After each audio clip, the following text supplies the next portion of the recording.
हाँ जी, नमस्कार आप सभी को। आप सभी का स्वागत है अपने इस संस्थान ग्रैंड मास्टर 360 पर। जैसे कि आपको पता है, प्रीलिम्स 2024 को ध्यान में रखते हुए हम आपके लिए टेस्ट सीरीज लेकर आए हुए हैं। उसी श्रृंखला के अंतर्गत ये आपका टेस्ट सीरीज का पार्ट नंबर 20 रहेगा। तो चलिए जी, आज की कहानी हम शुरू करते हैं। फर्स्ट क्वेश्चन आपकी स्क्रीन पर दिखाई दे रहा है, बताने का प्रयास करेंगे। सूची 1 को सूची 2 से सुमिलित कीजिए तथा सूचियों के नीचे दिए गए कूट से सही उत्तर का चयन कीजिए।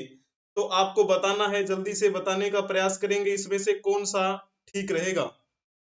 देखते हैं, जल्दी जल्दी से बताइए।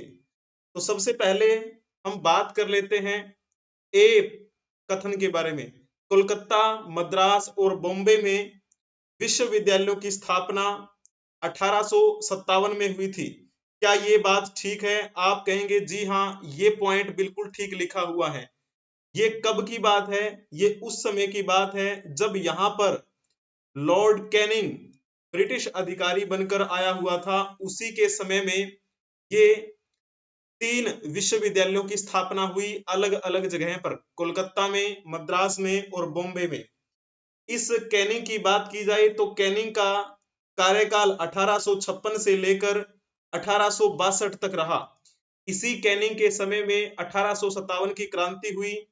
इसी कैनिंग के समय में भारत सरकार अधिनियम 1858 पारित हुआ, जिसके तहत भारत का वायसराय पद हमें देखने को मिला। तो कैनिंग ही वो व्यक्ति था जो भारत का प्रथम वायसराय बना। ठीक है ना? तो इस प्रकार आपको ये बात ध्यान में रखनी है। और अंतिम भारत का गवर्नर जनरल भी कौन रहा? यही कैनिंग रहा। ठीक है? तो अब दूसरे बिंदु पर आ जाइए, बी पॉइंट को जानने के लिए। भारतीय राष्ट्रीय कांग्रेस की स्थापना की बात करते हैं तो भारतीय राष्ट्रीय कांग्रेस की स्थापना कब हुई? 1885 को। कब की बात है? ये बात है 28 दिसंबर 1885 को। ए ओ हयूम के नेतृत्व में बंबई के गोकुलदास तेजपाल संस्कृत कॉलेज में भारतीय राष्ट्रीय कांग्रेस की स्थापना हुई और इसका पहला अधिवेशन भी बंबई में हुआ, जिसमें अध्यक्षता किसने की थी? व्योमेश चंद्र बनर्जी ने। तो इस प्रकार आपको वो बिंदु ध्यान में रखने हैं। चलो जी, तो ए 1 हो रहा है और बी 4 हो रहा है। तो अब जब देखते हैं सी पॉइंट के बारे में, भारतीय विश्वविद्यालय अधिनियम। भारतीय विश्वविद्यालय अधिनियम कब पारित हुआ था? तो ये बात है 1904 की। इस समय कौन सा ब्रिटिश अधिकारी था यहाँ पर? तो आप कहेंगे ये बात है कर्जन के कार्यकाल की। और कर्जन का कार्यकाल कब से कब तक रहा? आप कहेंगे 1899 से 1905 तक कर्जन रहा। यही वह है वो कर्जन जिसने क्या किया था? बंगाल का विभाजन किया। ठीक है, अब बात करते हैं वर्नाक्यूलर प्रेस एक्ट का निरसन किसने किया था?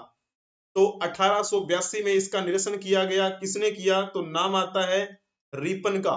रिपन का कार्यकाल 1884 से लेकर 1880 से लेकर 1884 तक रहा। इस रिपन ने अपने कार्यकाल के शुरू होने के 2 साल बाद 1882 में वर्नाक्यूलर प्रेस एक्ट को निरस्त कर दिया था। बात करते हैं कि इस वर्नाक्यूलर प्रेस एक्ट को लाया कौन था?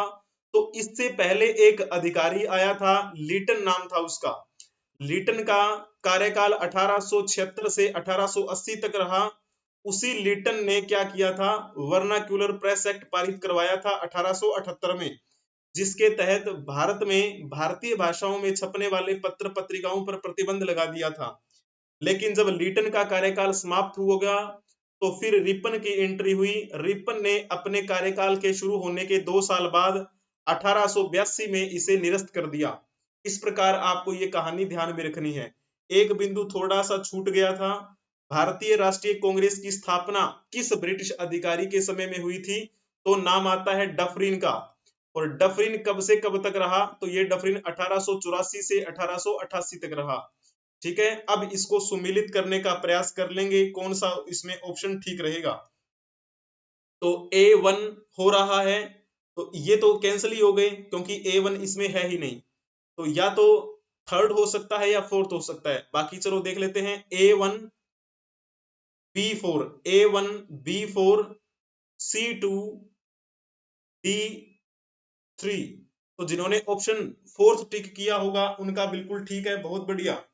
A1 B4 C2 D3 जिन्होंने ऑप्शन टिक किया था उनका बिल्कुल ठीक था।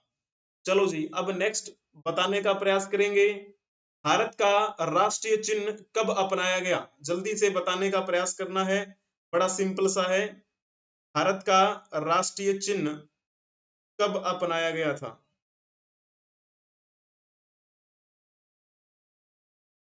जिन्होंने इसमें ऑप्शन टिक किया होगा 26 जनवरी 1950, उनका बिल्कुल ठीक रहेगा। 26 जनवरी 1950 को भारत का राष्ट्रीय चिन्ह जो है वो अपनाया गया। अब फोटो से आप समझने का प्रयास करेंगे। ये जो फोटो दिखाई दे रही है ये है सारनाथ स्तंभ अभिलेख की। सारनाथ कहाँ पे है? आप कहेंगे ये उत्तर प्रदेश में है। ये जो अभिलेख मिला है ये कौन से सम्राट से संबंधित है? तो मौर्य वंश के सबसे शक्तिशाली सम्राट अशोक से संबंधित है। ये सम्राट अशोक से संबंधित सारनाथ स्तंभ अभिलेख की ही प्रतिकीर्ति हमने हमारे राष्ट्र चिन्ह के रूप में स्वीकार की हुई है। आप इसमें देख पा रहे होंगे, ठीक है, टोटल 4 शेर हैं इसमें, 3 हमें दिखाई दे रहे हैं, एक पीछे की तरफ है जो दिखाई नहीं देता है। ठीक है, इस अशोक स्तंभ को शासन, संस्कृति और शांति का प्रतीक माना जाता है, और शांति का प्रतीक माना जाता है। ठीक है जी, इस की बात करें तो यहां पर आपको दिखाई दे रहा है, ये रहा अशोक चक्र, एक हाथी इसमें आपको दिखाई दे रहा है और एक घोड़ा चौकड़ी भरता हुआ, एक सांड और एक सिंह की उभरी हुई तो मूर्तियां आपको दिखाई दे रही हैं। ठीक है ना, तो इस प्रकार आपको ये बिंदु ध्यान में रखने हैं। और हमने राष्ट्रीय चिन्ह के रूप में इसे कब स्वीकार किया था? 26 जनवरी 1950। अब बात आती है, इसके नीचे देवनागरी लिपि में लिखा हुआ है सत्यमेव जयते।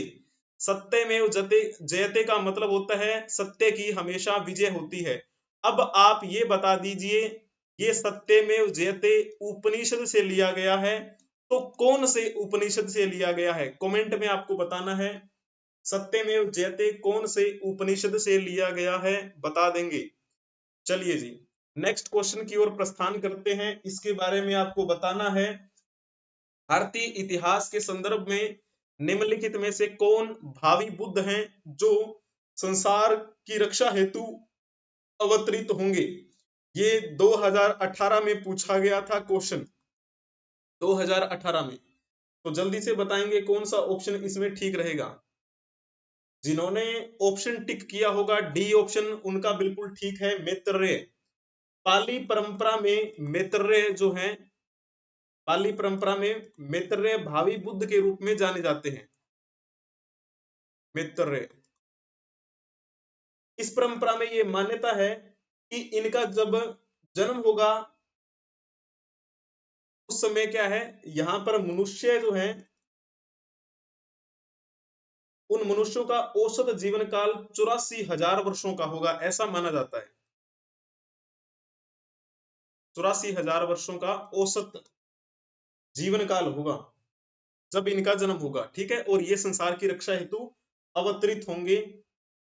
चलो जी, नेक्स्ट क्वेश्चन आपकी स्क्रीन पर दिखाई दे रहा है, बताने का प्रयास करेंगे।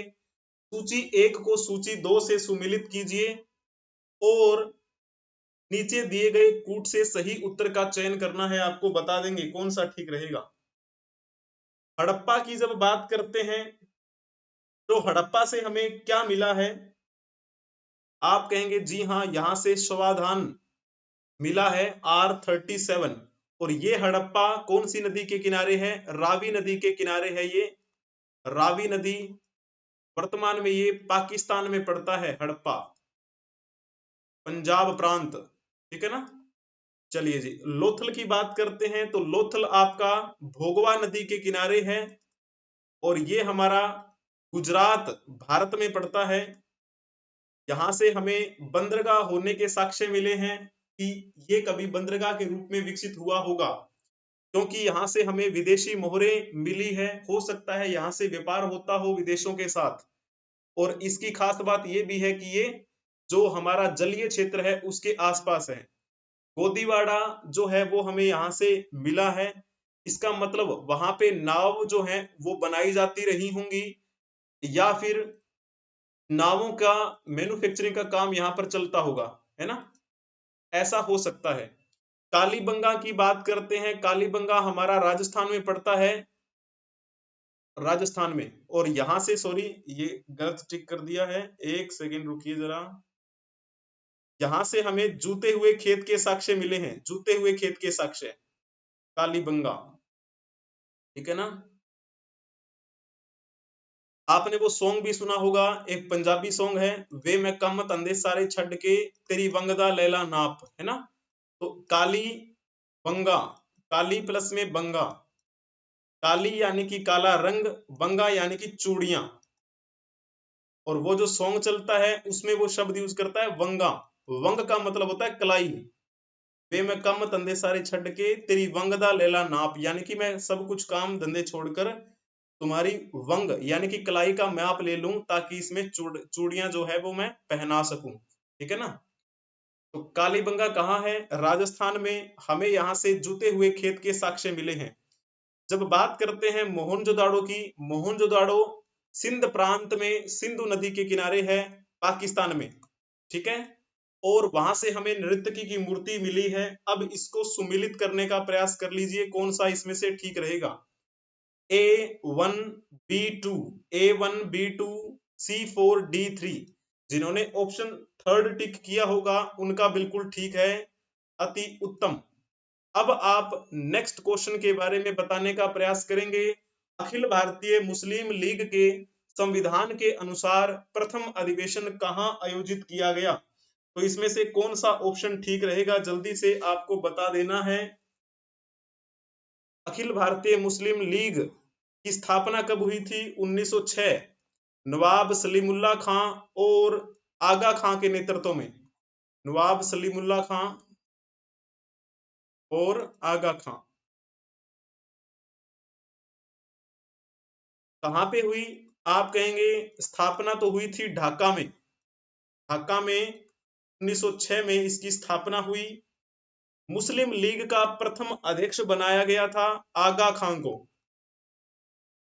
और अखिल भारतीय मुस्लिम लीग के संविधान के अनुसार इनका पहला अधिवेशन कराची में हुआ। ये बात आपको ध्यान में रखनी है। जब बात करते हैं इसी अखिल भारतीय मुस्लिम लीग के बारे में, तो इसकी एक ब्रांच 1908 में लंदन में भी खोली गई थी, यानी 2 साल बाद 1908 में लंदन में एक शाखा खोल दी गई इसकी। तो लंदन में वो ब्रांच शुरू करने वाले व्यक्ति कौन थे, अमीर अली। तो अमीर अली की अध्यक्षता में ये सब काम हुआ। यही वो अखिल भारतीय मुस्लिम लीग है जिसने बंगाल के विभाजन का समर्थन किया था। बंगाल का विभाजन जो करजन ने किया था ना, उसका समर्थन करने वाली पार्टी कौन सी थी, यही अखिल भारतीय मुस्लिम लीग। एक अंग्रेज अधिकारी का नाम आपने सुना होगा, W.W. हंटर। इस W.W. हंटर का कहना था कि मुसलमान यदि खुश और संतुष्ट हैं तो भारत में ब्रिटिश शक्ति का महत्तम बचाव होगा। ये कहना था इस ब्रिटिश अधिकारी W.W. हंटर का, ठीक है जी, आपको ये बिंदु ध्यान में रखने हैं। और एक आपने लखनऊ समझौते के बारे में पढ़ा होगा जो 1916 में हुआ था, है ना। 1916 में लखनऊ अधिवेशन जो हुआ था, उसी के दौरान ये समझौता हुआ, जिसकी बदौलत इसे लखनऊ समझौता कहा जाता है। लखनऊ समझौता था क्या, तो भारतीय राष्ट्रीय कांग्रेस प्लस में अखिल भारतीय मुस्लिम लीग ने हाथ मिला लिया था, ये दोनों एक हो गए थे। भारतीय राष्ट्रीय कांग्रेस की तरफ से साइन करने वाले कौन थे, तो बाल गंगाधर तिलक का नाम आता है, ठीक है, बाल गंगाधर तिलक। और अखिल भारतीय मुस्लिम लीग की तरफ से साइन किसने किए थे, तो नाम आता है जो बड़ा प्रसिद्ध नाम, क्या नाम है, कमेंट में बता सकते हैं क्या आप।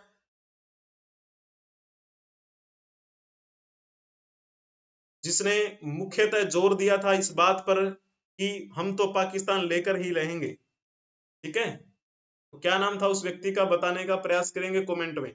चलिए नेक्स्ट क्वेश्चन आपसे पूछते हैं, बौद्ध धर्म के साहित्यिक स्रोत में सुमिलित नहीं है, वो आपको बताना है। कौन सुमिलित नहीं है, जल्दी से बताने का प्रयास करेंगे।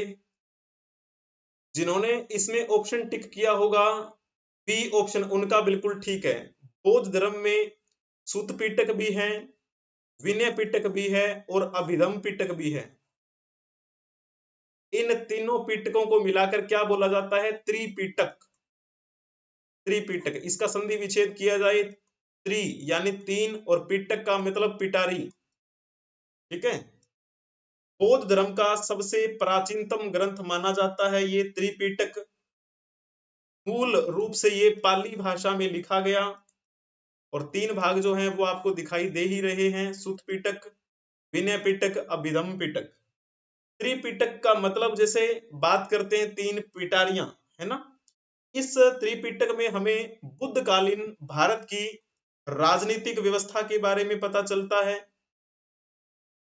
सामाजिक परिस्थितियों का पता चलता है, उस समय सामाजिक परिस्थितियां कैसी थी, सांस्कृतिक स्थितियां उस समय कैसी थी, तो वो भी हमें पता चलता है, सांस्कृतिक परिस्थितियां। ठीक है ना। त्रिपिटक के बारे में कहा जाता है कि मूल रूप से पाली भाषा में लिखा गया, लगभग 500 ईसा पूर्व से लेकर 100 ईसा पूर्व के बीच में। ठीक है, यानी कि पांचवी सदी ईसा पूर्व से लेकर पहली सदी ईसा पूर्व के बीच में ये लिखे गए। त्रिपिटक के कुछ अंश नेपाल में भी मिलते हैं, कुछ अंश इसके चीन में भी मिलते हैं और कुछ तिब्बत में। तिब्बत तो अब चीन के कब्जे में ही है ना। जापान में भी त्रिपिटक के आपको जो अंश है वो देखने को मिल जाएंगे। इन त्रिपिटक के बारे में अगर बात की जाए तो बौद्ध धर्म के जितने भी संप्रदाय हैं, चाहे महायान की बात करें, चाहे वज्रयान की बात करें, चाहे थेरवाद की बात करें, चाहे मूल श्रवास्तिवाद की बात करें, वो सभी के सभी इन ग्रंथों को मानते हैं। ठीक है ना। और बाद में तो आपको पता है बहुत सारी भाषाओं में इनका अनुवाद भी किया गया, अन्य अलग अलग भाषाओं में। ठीक है ना। तो इस प्रकार से आपको कुछ बिंदु जो हैं वो ध्यान में रखने थे। पाली भाषा में ये त्रिपिटक लिखे गए, और भी जो ग्रंथ हैं पाली भाषा में लिखे गए थे जो महत्वपूर्ण है। एक तो नाम आपने सुना होगा, मिलिंद पन्हो। मिलिंद पन्हो का संधि विच्छेद करें, मिलिंद प्लस में पन्हो का मतलब होता है प्रश्न, मिलिंद के प्रश्न। और मिलिंद का मतलब यहाँ पे क्या है? एक राजा का नाम है मिलिंद, जिसे मिनांडर के नाम से जानते हैं। मिनांडर और एक बौद्ध दार्शनिक के बीच में वार्तालाप के जो बातें हैं वो इसमें बताई गई हैं कि किस प्रकार से मिलिंद ने बौद्ध धर्म को स्वीकार किया। और वो जो बुद्धिज्म के एक विद्वान थे जिन्होंने बौद्ध धर्म को स्वीकार करने के लिए इनको मना ही लिया किसी न किसी तरह, उनका नाम बता दीजिए अगर आपको ध्यान में हो। पाली भाषा की बात करें तो पाली भाषा में दीपवंश भी लिखा गया, पाली भाषा में ही महावंश की रचना हुई। इन ग्रंथों में आपको बुद्धिज्म के बारे में बहुत सारी जानकारी मिल जाएगी। ठीक है ना। इस प्रकार से आपको ये बिंदु जो हैं वो ध्यान में रखने हैं। चलिए जी, अब हम चलते हैं नेक्स्ट क्वेश्चन की ओर। इसके बारे में बताने का प्रयास करेंगे कौन सा इसमें से ऑप्शन ठीक रहेगा। भारतीय इतिहास के संदर्भ में निम्नलिखित में से कौन सा सामंती व्यवस्था का अनिवार्य तत्व है?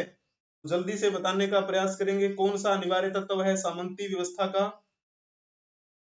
सबसे पहले आपको देखना है इसके बारे में, अत्यंत सशक्त केंद्रीय राजनीतिक सत्ता और अत्यंत दुर्बल प्रांतीय तथा स्थानीय राजनीतिक सत्ता। तो क्या ये बिंदु ठीक है? आप कहेंगे जी नहीं, ये कथन तो ठीक नहीं है। क्यों ठीक नहीं है? क्योंकि भारत में सामंतवादी समाज के विकास के बड़े दूरगामी प्रभाव पड़ते ही हैं।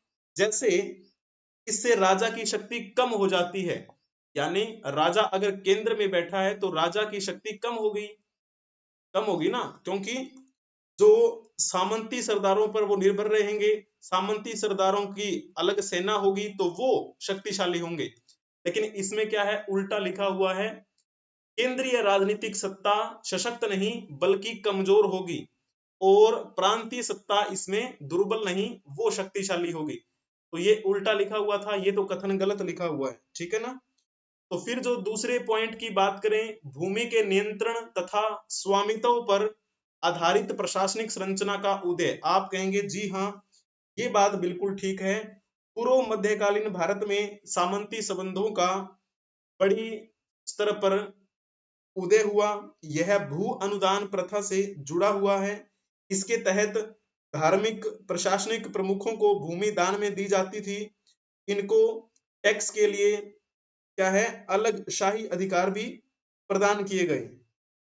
और धीरे धीरे ये जो प्रांतीय स्तर पर जो सामंत थे ये एक शक्तिशाली बनकर उभरे। थर्ड पॉइंट भी ठीक है, सामंत तथा उसके अधिपति के बीच स्वामी दास का संबंध का बनना। इसके तहत स्वामी दास के संबंधों पर आधारित व्यवस्था बन जाती है, क्योंकि सामंत को अपने स्वामी राजा के प्रति स्वामी भक्ति प्रदर्शित करनी होती है, ठीक है ना। तो ये जो दूसरा और तीसरा कथन था वो ठीक था, यानी कि केवल 2 और 3 जिन्होंने ऑप्शन थर्ड टिक किया होगा उनका बिल्कुल ठीक है, अति उत्तम।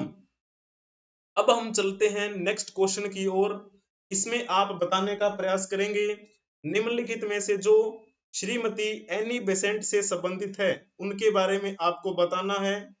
श्रीमती एनी बेसेंट से संबंधित जो हैं, जल्दी से बताइए। श्रीमती एनी बेसेंट के बारे में अगर बात की जाए थोड़ी सी, तो इनका जन्म कब हुआ था? 1 अक्टूबर 1847 को लंदन में इनका जन्म हुआ।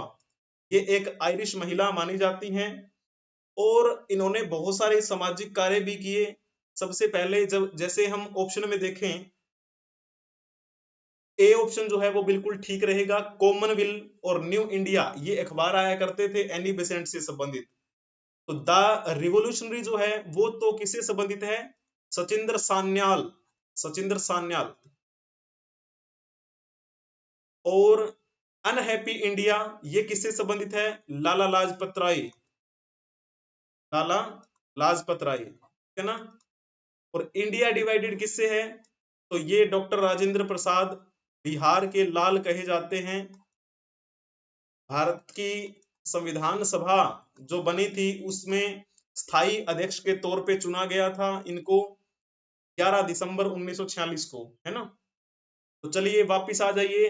ना तो ये कथन हो सकता, ना ही ये हो सकता, ना ही ये हो सकता। ऑप्शन ए जो है वो बिल्कुल ठीक रहेगा। एनी बेसेंट के बारे में अगर बात करें तो इनको मां वसंत भी कहा जाता है। मां वसंत कहकर देशवासियों ने इनको सम्मानित किया और महात्मा गांधी ने इनको वसंत देवी कहकर उपाधि से विभूषित किया था। इनकी अगर रचनाओं की बात की जाए तो इनकी जो रचनाएं हैं वो कौन कौन सी है? एक रचना का नाम है death and after, death and after, ठीक है। एक रचना का नाम है इन द आउटर कोर्ट, ठीक है जी। और एक रचना है the self and it's seats. तो ये भी इनकी रचनाएं हैं। जब ये 1893 में भारत में आई, ये फिर वाराणसी में रहने लगी थी और इनका जो मुख्य उद्देश्य था वो था थियोसॉफिकल सोसाइटी का प्रचार करना। लेकिन भारतीय दर्शन के प्रति इनकी रुचि काफी गहरी थी। इन्होंने एक पुस्तक लिखी थी how India roads for freedom. उस पुस्तक में इन्होंने भारत को अपनी मातृभूमि बताया है और वो पुस्तक इन्होंने 1915 में प्रकाशित की थी। तो भारतीय दर्शन को बड़े बेहतरीन ढंग से समझा और फिर यहीं पर वो रहने लगी। 1916 में होम रूल लीग सोसाइटी का इन्होंने नेतृत्व किया था मद्रास से।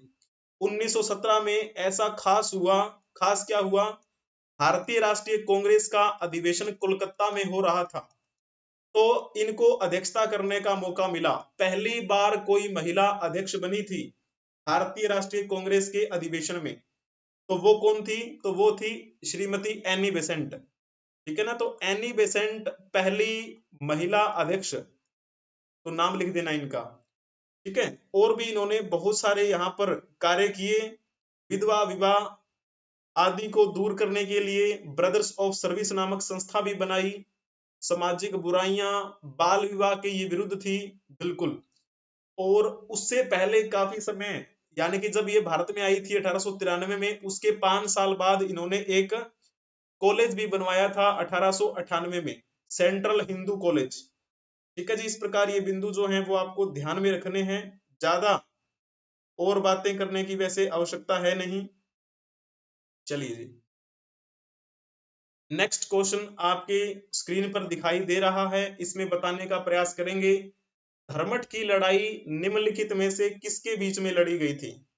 धर्मठ की लड़ाई, आपको पता है ये धर्मठ की लड़ाई 15 अप्रैल 1658 को लड़ी गई। तो आप अंदाजा भी लगाएं तो भी आपको पता लग जाएगा कि किसके बीच में ये लड़ी गई होगी। तो औरंगजेब और दारा शिकोह के बीच में लड़ी गई थी। तो जैसे हम बात करते हैं मुगलों के शासकों की, तो उसमें शाहजहां की अगर हम बात कर लेते हैं, शाहजहां जो था वो सलीम के बाद यहाँ गद्दी पर बैठा। ये कब की बात है? तो आप कहेंगे बात है 1628 फरवरी के आसपास की। और ये 1658 तक गद्दी पर रहा, क्योंकि इसके बेटे औरंगजेब ने इसको क्या कर दिया था? जेल में डाल दिया। यानी जेल आप कहेंगे, वहां से वो अपने बनाए हुए ताजमहल को देख सकता था, यानी कि आगरा के किले में कैद कर दिया। फिर शाहजहां के बारे में कहा जाता है कि उसका मन था कि उसका बेटा दारा शिकोह गद्दी पर बैठे, क्योंकि दारा शिकोह बड़ा ही समझदार व्यक्ति था, एक उदारवादी व्यक्ति था, ये पढ़ा लिखा इंसान था। और शाहजहां ने दारा शिकोह को शाह बुलंद इकबाल की उपाधि से नवाजा, शाह बुलंद इकबाल, और दारा शिकोह को उत्तराधिकारी घोषित कर दिया। यही बात जब पता चली औरंगजेब को, तो औरंगजेब आग बबूला हो गया, क्योंकि वो चाहता था कि वो गद्दी पर बैठे। इसी वजह से अपने पिता को तो इसने जेल में डाल दिया, और दारा शिकोह के साथ इसने कई लड़ाइयां लड़ी, और फाइनली ये औरंगजेब जीत भी गया। अब धर्मठ की लड़ाई की बात करते हैं, तो धर्मठ की लड़ाई में दारा शिकोह के साथी कौन थे? तो नाम आता है जसवंत सिंह राठौड़। जसवंत सिंह राठौड़ लड़ाई लड़ रहे थे दारा शिकोह की तरफ से, ठीक है ना। तो मुख्य मकसद यही था कि आगे मुगल गद्दी पर कौन बैठे, ठीक है ना। तो एक व्यक्ति और भी बताया जाता है कि कासिम अली नाम का एक व्यक्ति था, वो भी दारा शिकोह की तरफ से लड़ रहा था, लेकिन विद्रोही औरंगजेब और मुराद की फौजों ने इसमें हिस्सा लिया, और शाही फौज की इसमें बुरी तरीके से हार हुई और उन्हें मुंह की खानी पड़ी। फिर अगले महीने में एक दूसरी लड़ाई हुई, जिसे सामूगढ़ की लड़ाई कहते हैं। सामूगढ़ में फिर से दारा शिकोह और औरंगजेब के बीच में मुठभेड़ हुई। इस बार भी दारा शिकोह पराजित हुआ और वो युद्ध क्षेत्र से भाग खड़ा हुआ। फिर औरंगजेब ने अपने आप को घोषित कर दिया कि वो अब यहाँ का शासक रहेगा, और अगले साल अपने भाई दारा शिकोह को इसने पकड़वा लिया और वहीं पर इसकी मृत्यु करवा दी, ठीक है ना, इसका सर कलम करवा दिया। ये था औरंगजेब। चलो, एक आपने छत्रसाल नाम से एक वेब सीरीज देखी होगी, वेब सीरीज है ना। ये कौन से उस पे है? MX प्लेयर पे है, ये बिल्कुल फ्री है, आप चाहें तो देख सकते हैं। इसके 19-20 एपिसोड हैं। इसमें जैसे ऑप्शन दिया था ना, यहाँ देखो सी ऑप्शन में लिखा है छत्रसाल और औरंगजेब।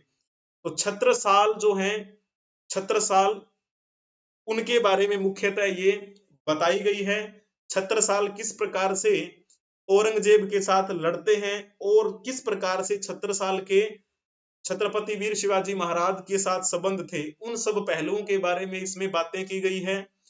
लगभग 19-20 एपिसोड हैं इसमें, और शुरू कहानी होती है ये औरंगजेब से ही। औरंगजेब को क्या बोला जाता है? आलमगीर, है ना, आलमगीर, आलमगीर। और ये कब से कब तक रहा फिर?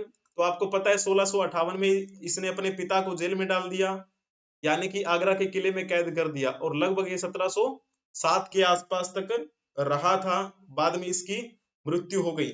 इसके बाद में भी क्या है, यहाँ पर लड़ाई हुई कि आगे गद्दी पर कौन बैठेगा। ठीक है ना। तो ऐसा तो चलता ही रहता है, इतिहास गवाह है।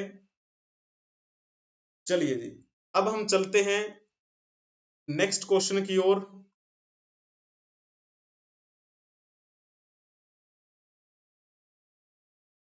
वैसे चलो आज की यहाँ पर क्लास समाप्त होती है, हम कल मिलेंगे।